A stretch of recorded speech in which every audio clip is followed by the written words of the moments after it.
Então, meus irmãos, voltando aqui com as nossas aulas de apologética, e hoje vamos estar falando sobre uma lenda que circula aí no meio do rodão dos hereges, né?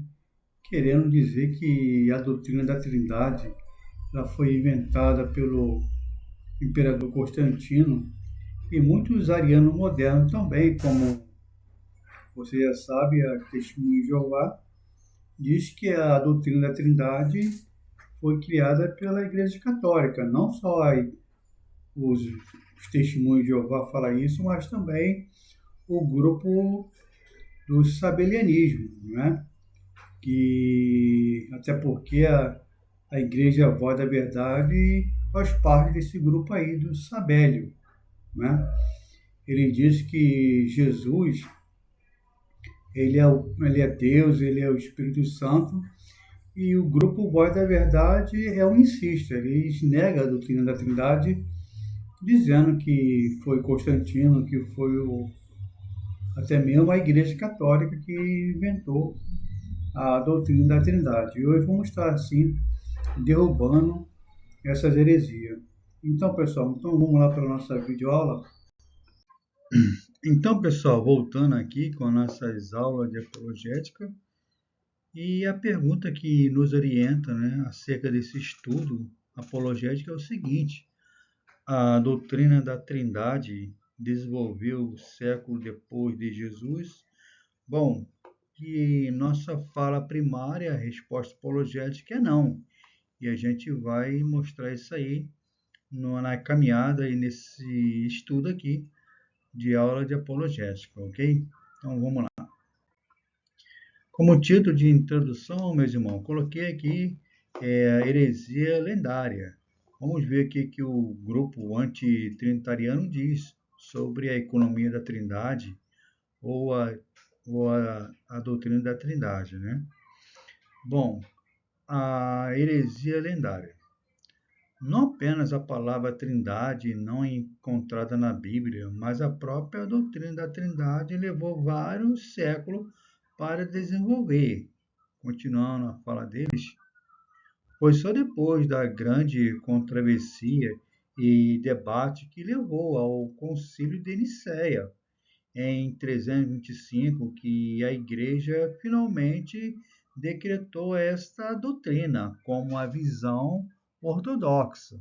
A partir de então, o imperador romano forçou esse ensino de um Deus em três pessoas, exigindo que a cristandade adotasse a divindade de Cristo e do Espírito Santo. Bom, logo de cara você deu para perceber que o grupo antitrinitariano, eles falam que foi Constantino, né, que forçou os cristãos daquela época ali a crer na doutrina da Trindade.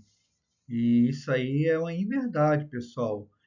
Gostaria de citar aqui dois grupos que são peritos, né, em, em lutar, são militantes, melhor dizendo, contra a doutrina da Trindade, são as testemunhas de Jeová, né, que são arianos, né? Ario também negava a doutrina da Trindade, dizia que Jesus era um semideus, um Deus menor, e que o Espírito Santo é uma força ativa de Deus, é como se fosse uma bateria, negava a personalidade do Espírito Santo.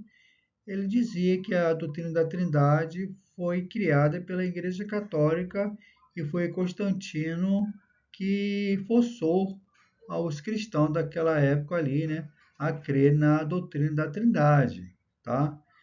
Outro grupo também que é militante contra a doutrina da Trindade é o grupo sabelianismo, né? Sabélio foi expulso ali do Conselho da Trindade, da Conselho de Nicéia, perdão, aqui na interpretação. Sabélio foi expulso, né, do Conselho de Nicéia porque ele também não acreditava na doutrina da Trindade. Tá? Sabelianismo, como nós falamos, tá? Sabelianista ou unicista, estão falando aqueles que negam a doutrina da Trindade.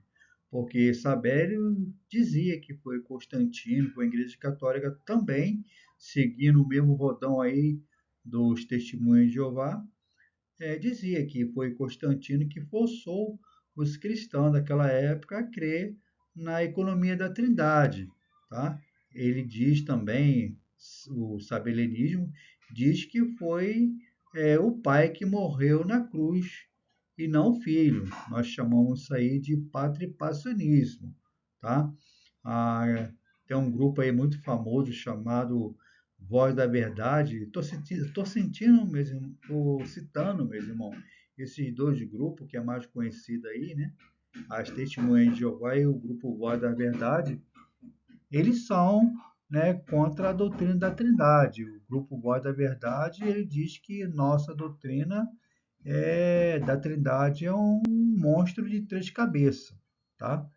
E como eu fico triste, né, quando eu vejo esse irmão cantando o hino do grupo Voz da Verdade, trazendo um grupo herético, né, através das músicas para dentro das nossas igrejas, né? E quem é perito em cantar essas músicas aí são os neos pentecostais, né?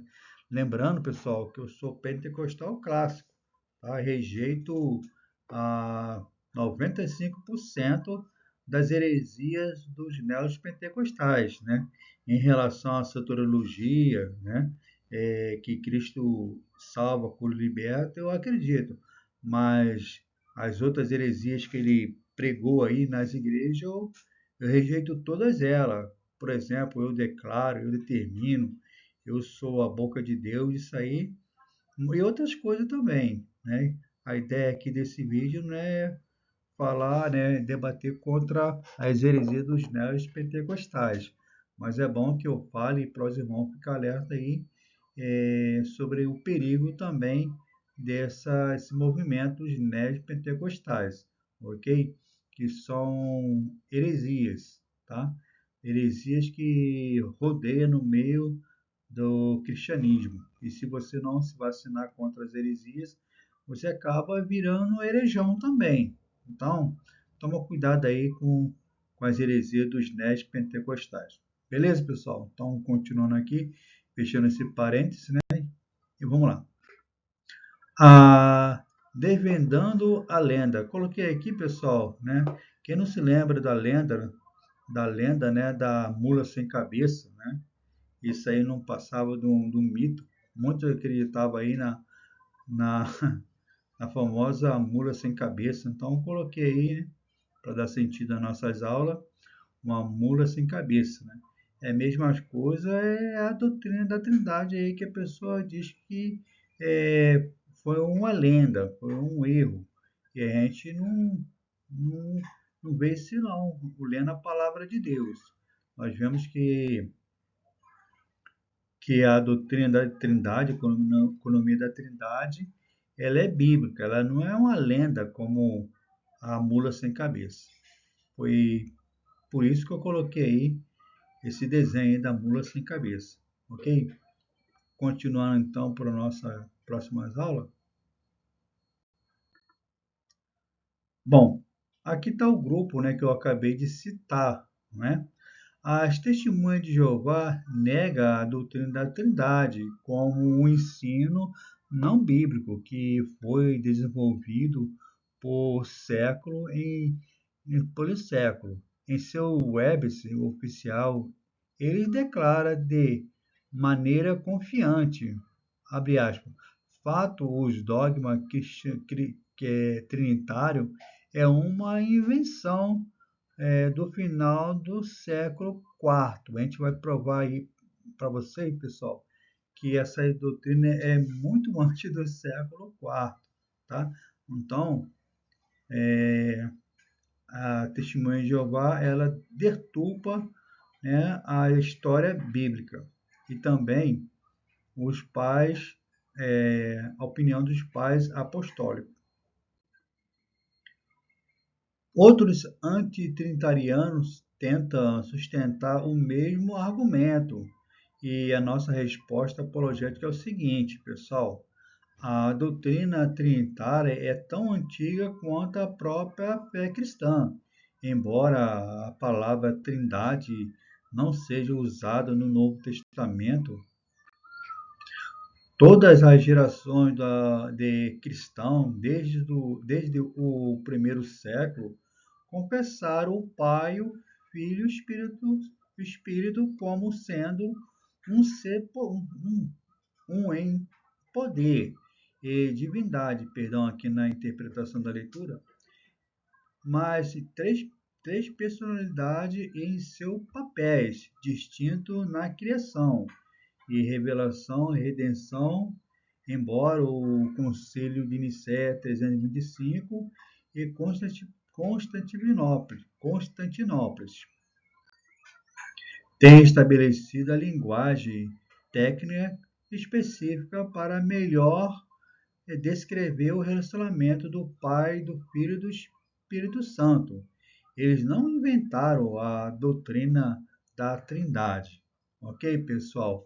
Quando nós falamos que o Pai, o Filho e o Espírito Santo tiveram revelações na criação, nós estamos dizendo que o Pai criou o mundo, não é? E o Filho também teve participação na criação do mundo, do, ali, né? Em Gênesis você vê logo ali também. E também o Espírito Santo. Os três, né, revela o propósito da criação. Tá? Os três tiveram participação ah, na criação do mundo. Vamos ler mais isso aqui, pessoal, mais uma vez, né? Para ficar fixado assim na nossa mente, né? Aqui, perdão, aqui, né? O Pai, o Filho e o Espírito Santo, eles não inventaram a doutrina da Trindade, tá? Quando nós falamos aqui que não inventaram, então falamos de pais apostólicos, pessoal, e a gente vai mostrar isso aí para vocês, alguns pais apostólicos. A Trindade antes de Nicéia. Você vê aqui, pessoal, que a doutrina da Trindade, ela é muito antes do Concílio de Nicéia, muito antes. Então essa heresia dos antitrinitarianistas aí, as TJ e o grupo Voz da Verdade já cai por terra, que ela não se sustenta, porque a doutrina da Trindade ela foi muito antes é, é, do Concílio de Nicéia, tá? Então é como você está vendo aí, tá? Botei aqui algumas fotos aqui, imagens, né, para dar sentido nessa fala. E aí está, né? A Trindade é antes de Nicéia. Bom, continuando aqui a nossa resposta apologética, meus irmãos, é o seguinte: é descuidado ou incorreto falar de um desenvolvimento da doutrina da Trindade antes seria mais apropriado discutir o desenvolvimento dentro da doutrina. Observação, né? O entendimento básico a respeito da divindade plena, unidade e distinta do Pai, do Filho e do Espírito Santo já estava estabelecido desde o século I, antes do século IV. Todavia, houve elaboração de uma linguagem mais refinada. Bom, pessoal, você vê aí que a doutrina da Trindade ela existiu muito antes do século IV, como os alega aí o antitrinitariano, tá? Eles dizem que só foi no século IV que a doutrina da Trindade foi reconhecida, ganhou força nesse ano aqui. Mas você está vendo aqui que ó, a doutrina da Trindade ela já estava estabelecida no século I, tá? No século I, muito antes do que os antitrinitários estão falando aí, tá? Então, quando alguém vem para falar para você que a doutrina da Trindade ela só foi desenvolvida no século IV, você dá uma resposta para eles aí dizendo que a doutrina já era conhecida no século I, tá? Então vamos lá. à luz de mal entendido que ocorreram ao longo dessas várias gerações, esse desenvolvimento foi consagrado na linguagem clássica do Credo de Niceno, Constantinopla, em 381 depois de Cristo. Uma porção de citações diretas dos pais da Igreja primitiva do primeiro e quarto século demonstra que, mesmo que a Igreja ainda não tivesse produzido uma articulação dogmática da Trindade universalmente aceita, eles concordavam quanto à substância da doutrina. Então, agora, pessoal, a gente vai mostrar os testemunhos do Colégio Apostólico. Quando, quando nós falamos Colégio Apostólico, nós estamos falando dos pais da igreja, não esses falsos apóstolos que se diz apóstolo aí, não é? No meio do neopentecostais aí. Não é esses apóstolos, não, tá? São os apóstolos, o colégio apostólico lá, daquele século, tá? E, por sinais, eles nem se consideravam como um apóstolo, tá? Nós falamos colégio apostólico somente, ok, pessoal? Então, continuando aqui, então, vamos chamar, então, pessoal, de colégio apostólico de apatrística, tá? A patrística versus a doutrina da Trindade. Coloquei aqui, né, alguns pais das igrejas, fica melhor assim para os irmãos similares, né? Não fazer um assim pode fazer uma pode dar um nó na cabeça dos irmãos. Então, botei aqui a patrística, tá? Botei aqui a patrística. Quando os irmãos estiverem mais familiarizados com a apologética, com a teologia sistemática, a gente coloca aí o colégio apostólico. Então, achei por bem botar a patrística, ok? Então, a patrística e verso doutrina da Trindade, por ter um trono, né?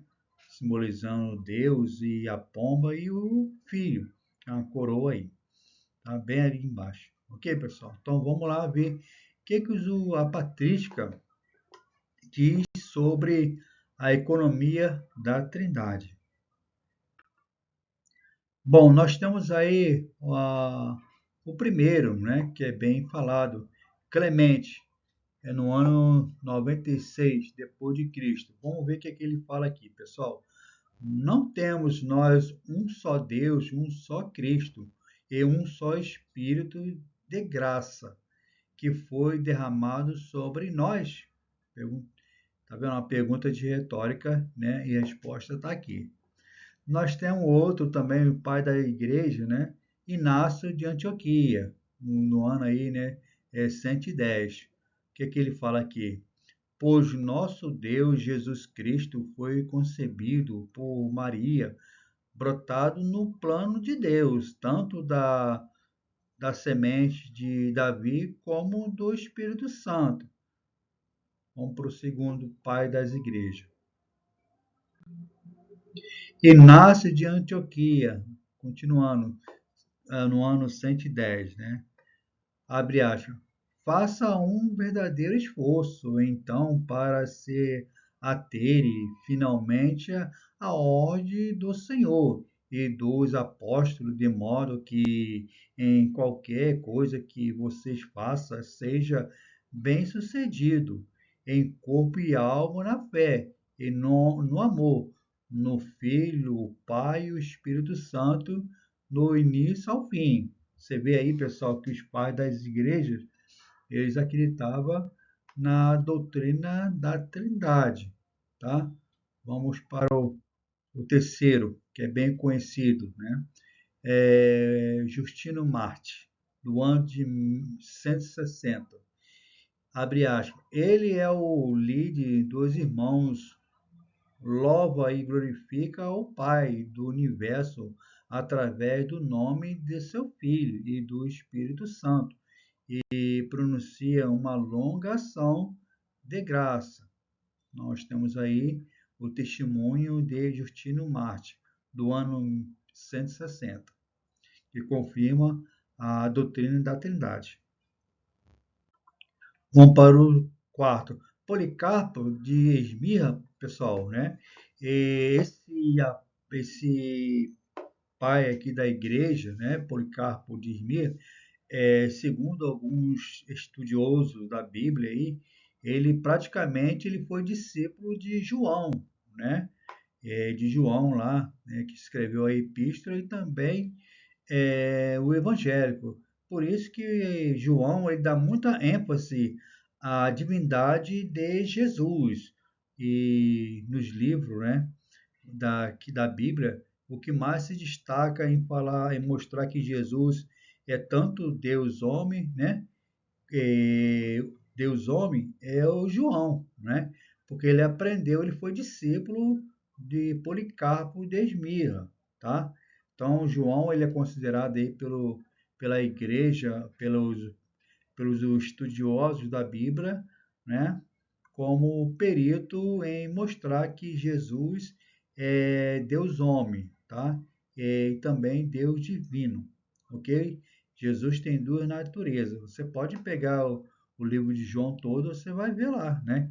O que mais falou sobre a divindade de Jesus foi o livro de João. Por quê? Porque João foi discípulo de Policarpo de Esmirna, no ano de 155. Ok, pessoal? Isso é só um adentro aqui, continuando aqui nossas aulas. Vamos lá. Por isso por meio de tudo eu te louvo e te bendigo, te glorifico, por intermédio do eterno sumo sacerdote celestial, Jesus Cristo, teu amado servo, por meio do qual a ti seja a glória como ele e o Espírito Santo, agora e nas futuras áreas. Amém. Então, nós temos aí o testemunho de Policarpo de Esmirna, que confessa, mostra claramente que a doutrina da Trindade ela é bíblica. Continuando aqui, nós temos aí quinto lugar, né? Teófilo de Antioquia, do ano de 1000, perdão, aqui na interpretação, no ano de 180 antes de Cristo, depois de Cristo, né? Depois de Cristo. Abre aspas. Os 3 dias antes dos luminares são um tipo de trindade de Deus e sua palavra, Cristo, e sua sabedoria, o Espírito. Então você vê aí que ele testemunha sobre a economia da Trindade, dizendo que ela é bíblica. Vamos para o sexto. Até a Antergoras, né? De antenas. Nome bem complicadinho, mas vamos lá. 180 depois de Cristo. Abre aspas. Vamos ver o que ele fala aqui. Pois falamos de sua palavra, como também sendo Deus e Filho e do Espírito Santo, da mesma forma unido em um só pelo poder dividido na seguinte ordem: o Pai, o Filho, o Espírito,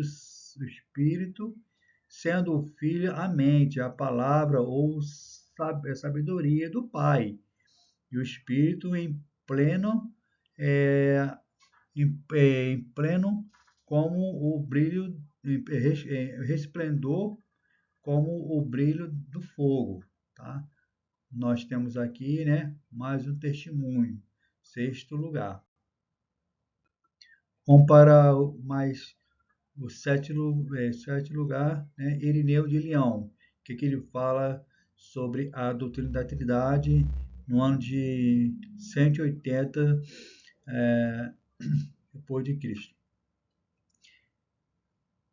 Desde sempre, de fato, ele tem justo de si o Verbo e a sabedoria, o Filho e o Espírito, e por meio neles que fez todas as coisas, soberanamente e com toda a liberdade e de que se dirige quando diz: façamos o homem a nossa a imagem e semelhança. Bom, você vê aí que Irineu já também dá a sua opinião sobre a doutrina da Trindade, confirmando. Nós temos aí o oitavo lugar, Tertuliano de Cartago, do ano 200. Nós fomos ensinados que ele procede de Deus e que nesse processo ele é girado. Então, ele é o Filho de Deus e chamado Deus a partir da unidade de substância com Deus, pois Deus também é um espírito, mesmo quando um raio é emitido do Sol, ele ainda é parte da nossa paterna, massa paterna. O Sol ainda estará naquele raio, pois é meramente uma extensão. Assim, Cristo é essência do Espírito e Deus como a luz de acesso, tá? Então, nós temos aí também a, o testemunho de Tertuliano de Cartago. Nós estamos aí em nono lugar, Hipólito, né? Acho que é o nome dele se pronuncia assim, né? Hipólito, né? Perdão aqui na leitura, Hipólito. Vamos lá ver o que ele fala, pessoal.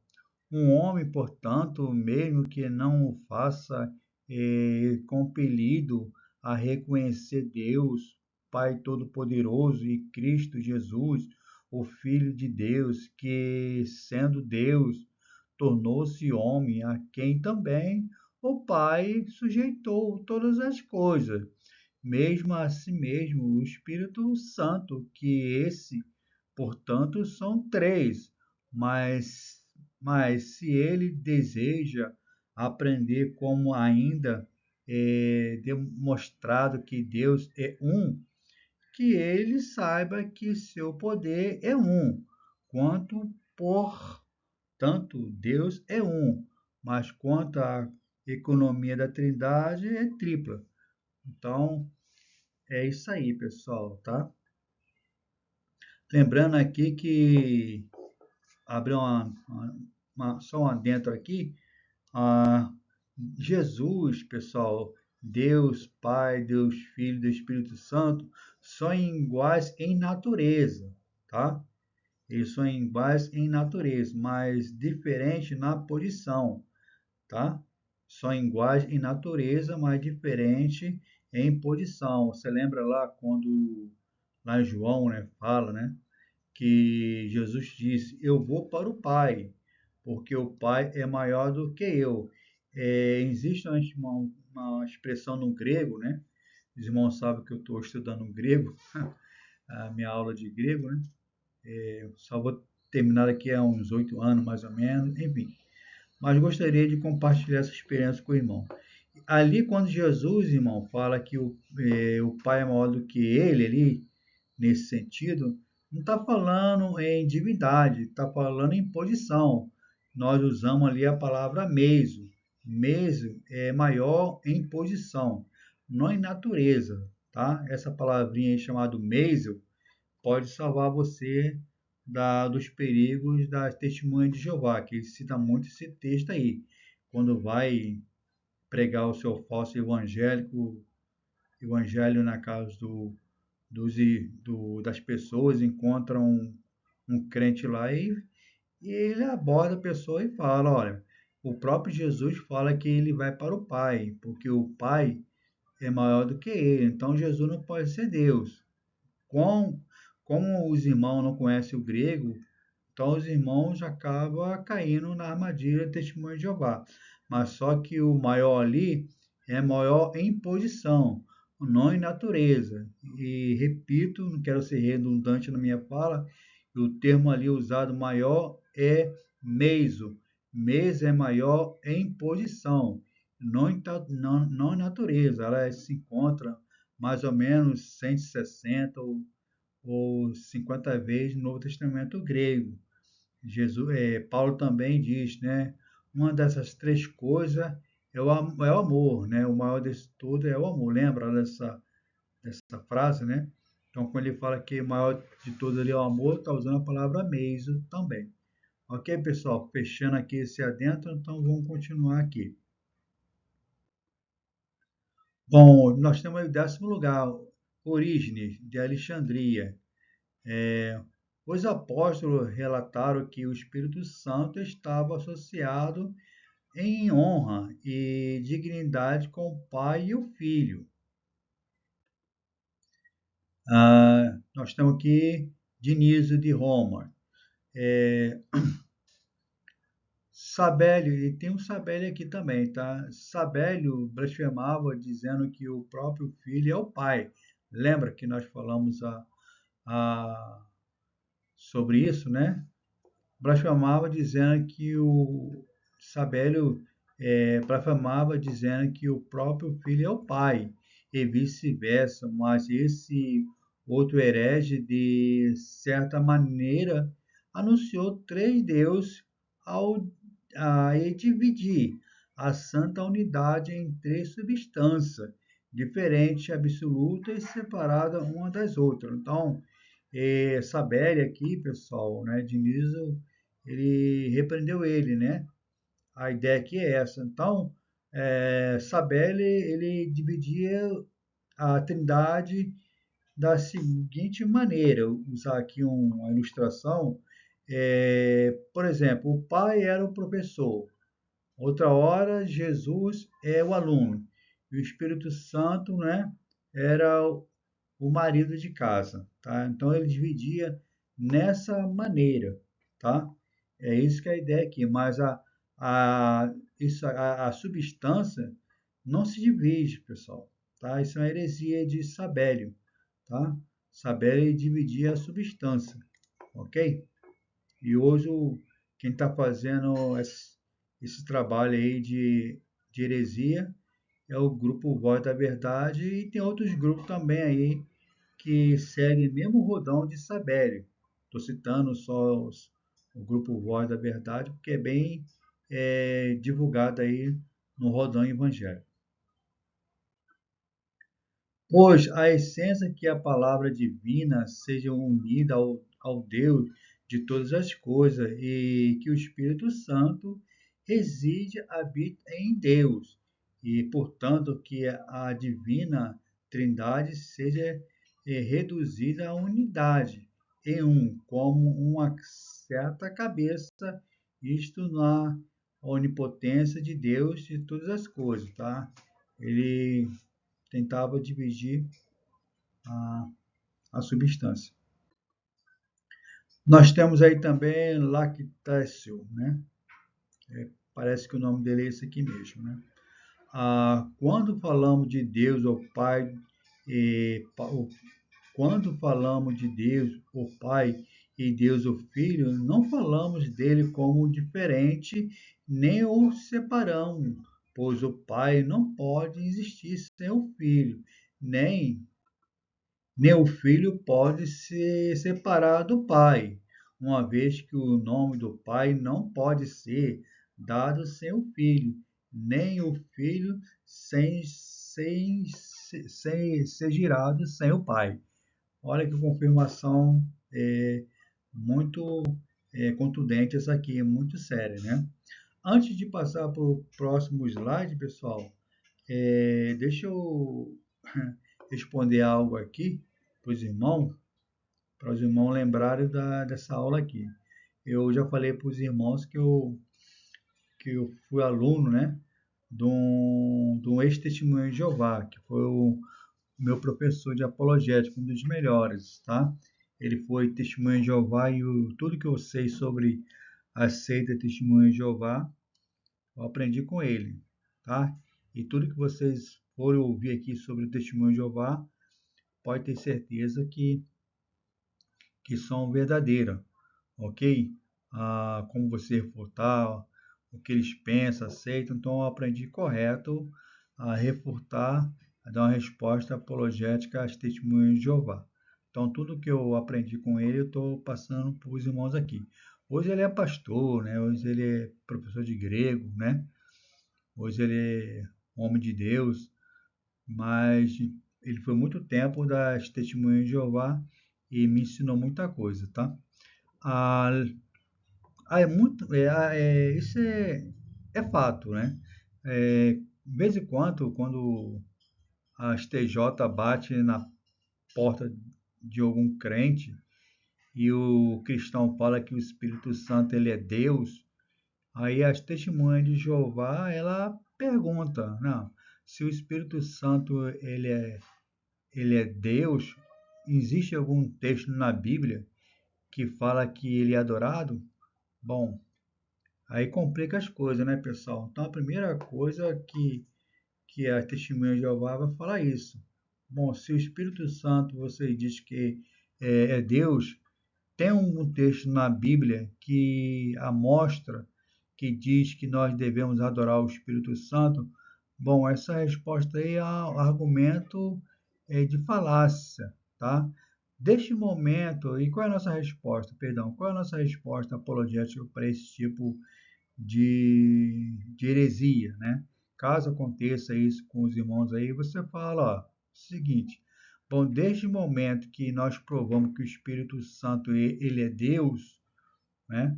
Nós adoramos não três deuses, nós adoramos Deus na sua unidade e na unidade na divindade, tá? Quando você ora a Deus, ora o Filho, você está orando ao Espírito Santo. Você está adorando, né? Adorando os três na divindade. Não é você adorar um, você adorar outro, você adorar o terceiro, não. Você está adorando os três na unidade, tá? Porque se o Espírito Santo é Deus, então você está adorando, né? E diga-se de passagem, o papel do Espírito Santo não é receber adoração, né? Ele até recebe, mas lembra que nós falamos na fala logo no início das nossas aulas que o Pai, Filho e Espírito Santo são iguais em natureza, mas diferentes na posição. Então, o papel do Pai, né, é criar, ser adorado, o Filho também criar, né, e ser adorado. Cada um tem uma função. O papel do Espírito Santo é que é convencer o homem do pecado e da justiça. Tá? Se o homem não é convencido, né, pelo Espírito Santo, então ele nunca vai ser salvo. Então, pessoal, lembra dessa regrinha aí, tá bom? Então vamos lá. Pequeno mitos. O historiador da igreja Eusébio era ariano? Pessoal, esse aqui é um erro crasso que eu já vi até teólogo confundir, fazer uma confusão com esse apóstolo, ou perdão, né? Esse pai apostólico aqui, Eusébio de Cesareia, né? Eu já vi muitos aí cometer esse erro e as testemunhas de Jeová se gloria em dizer que Eusébio de Cesareia ele era antitrinitário. E a gente vai mostrar para vocês aí agora que Eusébio de Cesareia não era antitrinitariano, né? Por quê? Porque existia três Eusébio naquela época, tá? Muitos não, aliás, muito, né, por ter preguiça de estudar a hermenêutica, uma das regras da hermenêutica é olhar e estudar o plano histórico, né? Então, eles têm preguiça de estudar sobre alguns fatos importantes. Aí, nesse relapso, né, de não estudar um fato importante, acaba cedendo as suas heresias para os antitrinitarianos, né? Por exemplo, como esse aí, né, que eles falam que o Eusébio de Cesareia era antitrinitariano, e a gente vai mostrar na íntegra aqui que não é, ok? Então vamos lá. Acompanha comigo aqui, pessoal, na videoaula.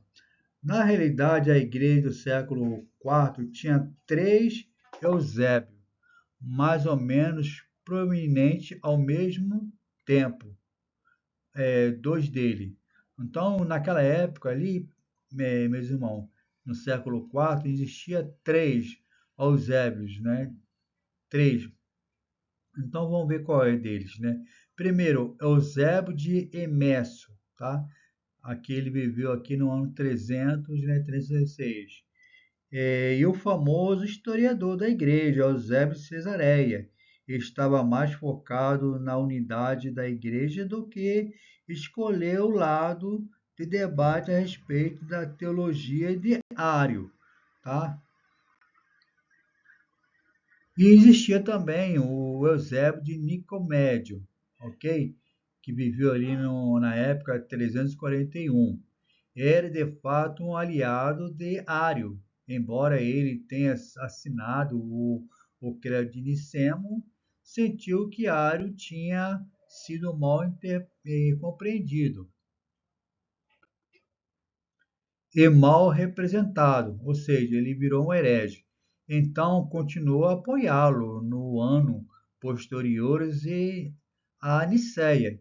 Isso significa liderar um grupo de bispos para se opor à defesa de Nicéia, a Atanásio, prestando queixa falsa contra ele e, eventualmente, causando seu exílio de sua igreja e país de origem. Por outro lado, o historiador da igreja,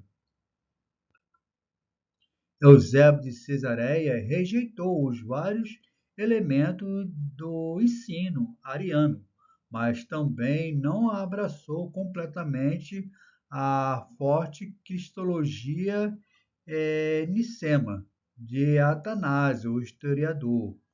Era tecnicamente nem ariano e nem atanasiano, embora não desenvolver, embora não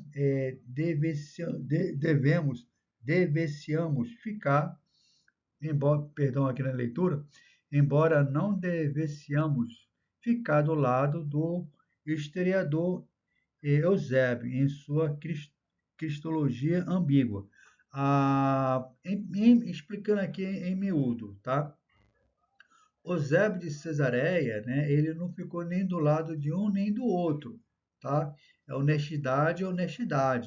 E ele também não aceitou logo a cristologia forte de Nicéia, né? Aí a sua cristologia era ambígua, ou seja, ambígua significa não ter uma resposta certa, né, daquilo que está falando. Então ele ficou, né, nessa aí, tá? Ele não tinha uma cristologia apologética fundamentada, tá? Mas ele rejeitou o ensino de Ário, ok? Ele estava mais focado em outras coisas. Então, naquela época ali, pessoal, existiu três Eusébios, né? Naquela época, e esse Eusébio que fala que aceitou a, o arianismo foi Eusébio de Nicodemos.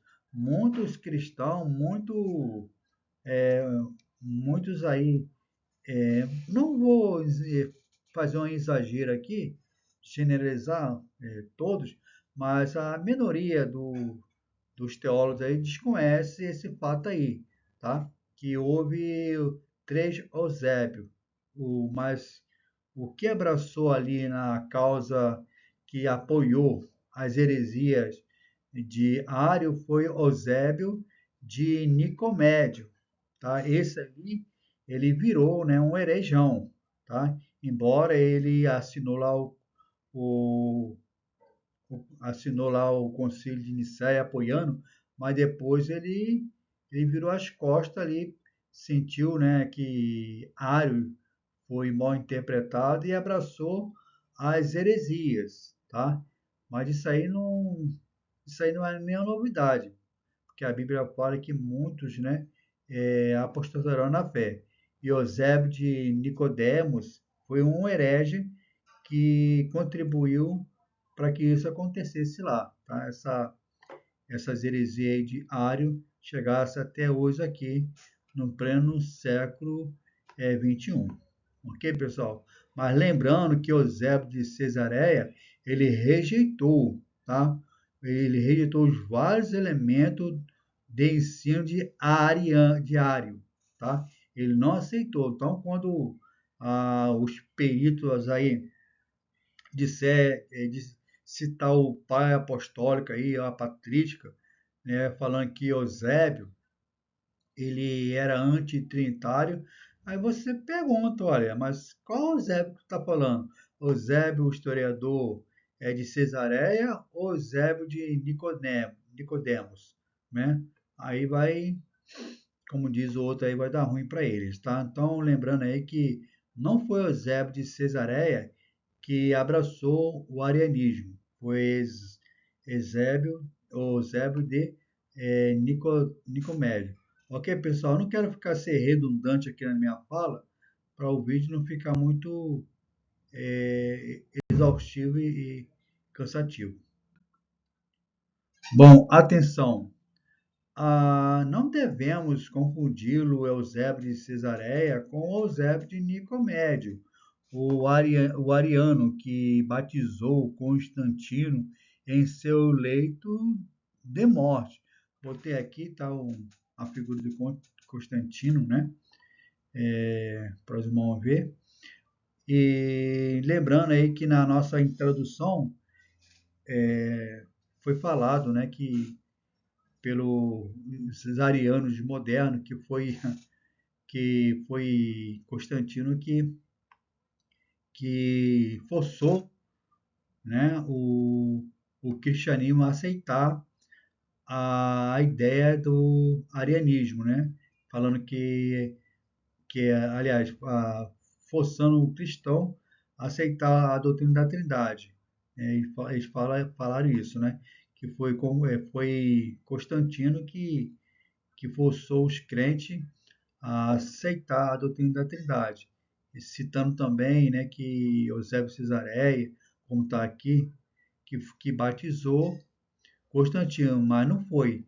Quem batizou Constantino foi exatamente o herege Eusébio de Nicodemos, tá? Nicomédio, perdão, né? Foi Eusébio de Nicomédio que batizou, né, Constantino, tá? No seu leito de dor. Não podemos, pessoal, esquecer isso aqui. Eusébio de Cesareia ele rejeitou, né, os ensinos diários e Eusébio de Nicomédio abraçou as heresias do arianismo. Ok? Então, vamos lá. Da doutrina e ao dogma, pessoal. Continuando aqui. Bom, nós temos aqui um quadro, pessoal, que vai ser de grande valia, né? A geração após geração do primeiro ao quarto século, vimos esse ensino consistente dos líderes da igreja. Bom, os pais das igrejas, quando nós falamos pai das igrejas, não é esse pai aqui das igrejas que não, né? É os pais lá da igreja século primeiro, segundo, tá? Bom, o que que eles falavam? Há apenas um Deus, dois, o Pai é Deus, o Filho é Deus. O Espírito é Deus, o Pai não é o Filho não é o Espírito Santo, o Espírito Santo não é o Pai. Há apenas um Deus e não três deuses, ok? Às vezes esse pai primitivo tentava esclarecer, explicar, ilustrar, aí defender essas afirmações básicas contra o triterismo, que enfatizava exageradamente a distinção entre as pessoas, ou unitarismo, que enfatizava exageradamente a unidade da pessoa, ok, pessoal? Então, como foi dito aqui, né, o unitarismo são o grupo voz da verdade. No entanto, pessoal, no século IV, vimos que o uso claro, consistente, unificado refinado de linguagem técnica para descrever o que todos os cristãos acreditavam e ensinava sobre o Pai, o Filho e o Espírito Santo. Em outras palavras, vimos todos os elementos da doutrina, ou seja, o ensino básico da Trindade, ensinada ao longo dos primeiros séculos, mas não notamos um dogma, ou seja, uma linguagem oficial decretada, e finalizando a adotar universalmente até o quarto século. Então, pessoal, a doutrina da Trindade, a economia da Trindade, né, que eu gosto de chamar, ela já existia desde o primeiro século, tá? Mas não tinha assim, uma linguagem oficial para ser posta, tá? E quem cunhou o nome Trindade foi Atanásio, ok, pessoal? Mas ela existia antes do século IV. Embora o material cru da teologia trinitária estivesse presente no Novo Testamento, estivesse encoado no século seguinte, não havia sido dado um passo para trabalhar todos esses elementos complexos em um todos, concreto, concreto, perdão aqui na interpretação, né? A Igreja teve de esperar por mais de 300 anos para uma síntese final, pois apenas depois do Concílio de Constantinopla, em 381, foi retificado fortemente a fórmula de um Deus existindo em três pessoas coiguais, ou seja, o Concílio de Nicéia em 325 e Constantinopla em 381. Não inventaram a doutrina da Trindade, mas forneceram linguagem técnica usada para definir e defender a Trindade, de forma a evitar mal entendido e combater erros. Um estudioso do século XVIII, depois de pesquisar o pensamento trinitário dos primeiros 3 séculos, conclui: só me resta observar a respeito do credo niceno constantinopolitano, que todas as suas cláusulas referentes à divindade do Filho e do Espírito pode ser apoiada pelos escritos do pai antecenienses, o pré-nicemos. Não é a doutrina da Trindade, não foi inventada no século IV. Ela era ensinada na igreja desde o primeiro século. Então, tá vendo aí, pessoal, tá? Que a doutrina da Trindade, ela já é conhecida desde o primeiro século. Ela não foi inventada no século posteriores, no século IV, mas ela existia muito antes dos séculos do quarto século, ok?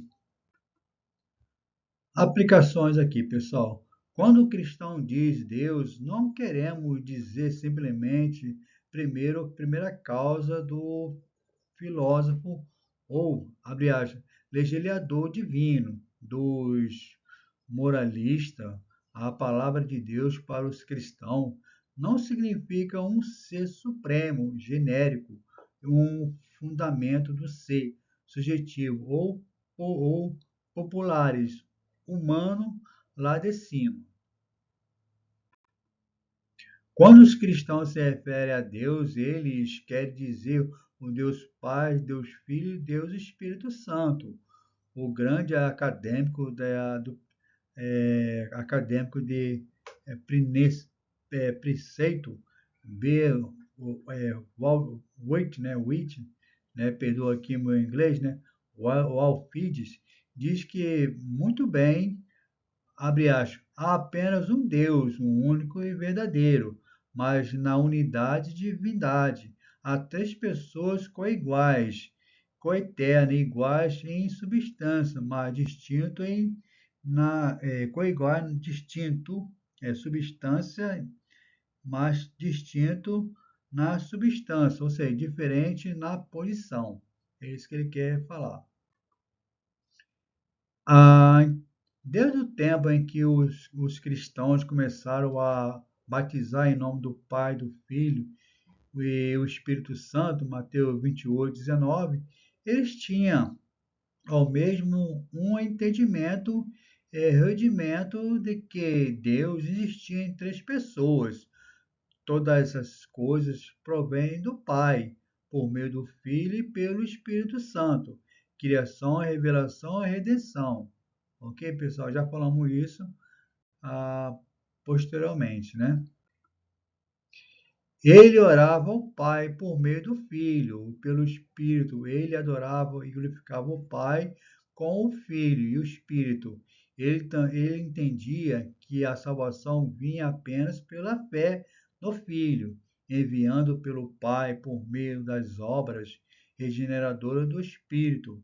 A adorar qualquer outro conceito de Deus que não seja o Pai, o Filho e o Espírito Santo é adorar um Deus falso, ok, pessoal? Então já falamos isso aqui na outra fala anterior, né? Que eles adoravam e glorificavam ao Pai, ao Filho, ao Espírito. Eles entendiam que a salvação vinha apenas pela fé no Filho. Então, o que eu falei na aula anterior, tá? Quando nós adoramos a Deus, estamos adorando a Deus na sua triunidade, ok? Vamos para os próximos slides. Bom, nossa conclusão da videoaula é o seguinte, pessoal. Botei aqui um trono representativo de Deus, né, que não existe, né? E também a coroa e a pombinha aí, tá? Bom, vamos lá. Negar a economia da Trindade em pensamento, palavra ou prática é cometer blasfemas, idolatria, heresia. O que é importante perceber que o único Deus verdadeiro não se tornou uma trindade, ele sempre foi um Deus em três pessoas, ok? Então, a pessoa negar a economia da trindade, ou doutrina da trindade, é cometer uma blasfêmia, ok?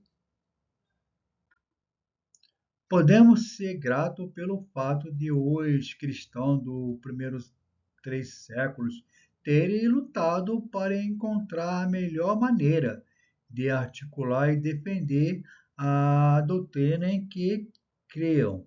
Então, graças ao Colégio Apostólico, né, a Patrística, que hoje nós cremos na Trindade, porque houve, pessoal, uma luta ferrenha contra o arianismo lá, né, sabelianismo, querendo derrubar a doutrina bíblica, e Justino Marte, Eusébio Cesareia, foram os grandes apologistas que defendeu a economia da Trindade. Então, nós somos gratos a esses pais apostólicos aí. Hoje, quase 1.600 anos, desde a obra de Nicéia, e Constantinopla, temos uma linguagem que sobreviveu às provas do tempo, pronta para ser usada e que sumariza o que queremos dizer com Deus é uma natureza em três pessoas, ok? Então, Deus é uma natureza em três pessoas. Bom, uma nota apologética aqui que eu botei, pessoal, que é bastante interessante para os irmãos, né? A apologética, em grego é apologia, tá vendo aqui? No grego nós escrevemos assim, né? Apologia, apologia, traduzido como responder ou defender. Então é necessário que os cristãos, né, do século XXI defendam a sua fé naquilo que crê, tá? Fazendo um adentro aqui, hoje temos poucos apologistas aí, não é? Na área, alguns estão com outros projetos nas suas igrejas, tem poucos vídeos aí de apologética. Quando aparece uma aula de apologética, já é uma aula passada, uma aula velha, né? Com alguns cortes. Mas aqui, quando nós demoramos, pessoal, botar vídeo para vocês, é porque os vídeos são novos, né? Nós demoramos porque é vídeos novos, nós temos que estudar o assunto para poder passar para vocês a videoaula, ok? E são poucos apologistas que tem por aí, tá? Os que tem estão fazendo outro tipo de trabalho. Eu louvo a Deus por ter me chamado para ser um apologista e vou fazer apologética até ele venha me buscar, ok, pessoal? Então, ore pela gente aí. Fechando aqui esse quadro, então vamos lá. Coloquei aqui, pessoal, né, para o seu crescimento apologético também, né? Comentário, é, comentário exegético de Mateus 28, 19, em grego, né? Portanto, vão e façam discípulos de todas as nações, batizando em nome do Pai, do Filho e do Espírito Santo. Tá? No grego é batizo, tá? Como está aqui, né? Na amarelinha aqui, eu coloquei para os irmãos terem ideia, no grego nós escrevemos assim, batizo. Né? A palavra batizo é o verbo que significa batizar. No contexto bíblico, o batismo é um rito de iniciação que simboliza a identificação dos crentes com Cristo, morrendo para o pecado e ressurgindo para uma nova vida, ok? Outro nome aqui também, né? Outro termo grego é isso aqui, né? A onoma, tá? Tá aqui amarelinho, onoma, tá?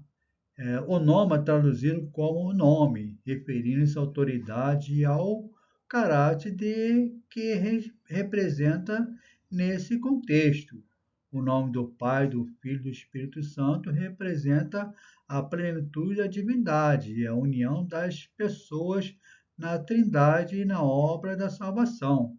Ok? Abrindo um parênteses aqui, pessoal, você vê que aqui esse é um texto clássico que fala sobre a doutrina da Trindade. Você vê que ele está no singular, né? São três pessoas aqui, mas está o quê? Está no singular, né? Não está no plural. Poderia, poderia estar, né? O nome do Pai, do Filho, nome, né? No plural. Mas o nome aqui, como está aqui, ó, onoma no grego, tá? Onoma está traduzido porque está no singular, pessoal. Não está batizando nomes de pai, nomes de filho, não. Está batizando o nome de uma pessoa, na unidade aqui, ok? Então, continuando aqui. Aqui, pessoal, né? No grego nós escrevemos assim, é pater, tá? Tá de amarelinho aqui, pater, ok? A pater significa pai. Nesse versículo denota a relação paternal de Deus, enfatizando o seu papel como criador e sustentador, uma figura de autoridade que ama e orienta seus filhos. Aqui nós temos a palavra grega também, né? Aqui, ó, no amarelinho, tá vendo? Aqui, ruios, né? Ruios significa filho, referindo-se a Cristo, reforçando sua divindade e humildade, né? Humanidade, perdão, aqui na interpretação, humanidade, né? Ele é o mediador entre Deus e o homem. Timóteo 2,5 fala, porque há um só Deus e um mediador entre Deus e o homem, né? Cristo Jesus, em seu nome há todo o poder. Então aqui, pessoal, né? Ruio, né? Perdoa aí os gramáticos em grego, né? Os professores em grego, como eu disse na minha fala anterior, né? A ideia aqui é abençoar os irmãos, né?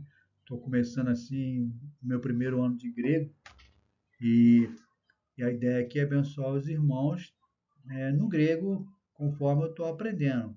Que os professores, peritos de grego aí me perdoem aí, tá ok? Aqui, pessoal, né, voltando aqui na explicação, é, é, é, Huio, né, significa filho, referindo-se a Jesus Cristo, reforçando a divindade e a humanidade, humanidade. Ele é o mediador entre Deus e a humanidade. Timóteo 2,15 fala, porque há um só Deus e um só mediador entre Deus e o homem, Jesus Cristo. Ele é o homem, né? Em seu nome há poder. Então, pessoal, fechando aqui as nossas aulas, né?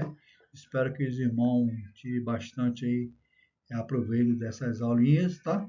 Caso o irmão queira o PDF aí em formato de PPS, PSX, para passar dar estudo nas suas igrejas aí, é só entrar em contato aí com a gente que a gente manda sem custo nenhum, ok?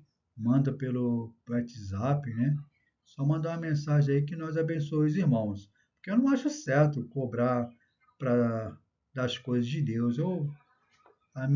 Meu naipe não é esse, né? Meu naipe é o seguinte, pessoal, receber de graça dá. Então eu não abraço essa ideia de ficar cobrando a- as coisas de Deus, não, né?